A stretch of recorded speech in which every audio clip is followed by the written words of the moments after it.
গরু মাসে কিমা আছে, এটা একদম কিমা করে পানি ঝরিয়ে রাখা হয়েছে।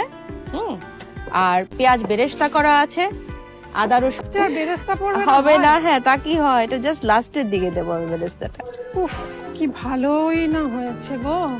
এইবার আমাদের এটা কমপ্লিট। এটাতে কোনো তেল দেবে না, না মাখানোর সময়? না, কোনো দরকার মানে নেই, ড্রাই থাকবে। কাকু এখান থেকেই খেয়ে ফেলবো। না না, আমি এটা দেবো না। এখান থেকেই খেয়ে ফেলবো। না না, আমি এটা দেবো না। যার ভিডিওটা আপনারা দেখলেন, তিনি ওপার বাংলাতে গিয়ে গরুর মাংস রান্না করেছে এবং গরুর মাংস রান্না করে সেটাকে প্রমোট করছে।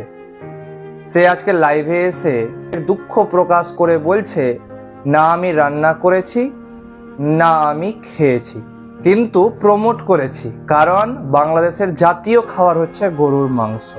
সেই জন্য আমি ব্রাহ্মণ ঘরের মেয়ে হয়ে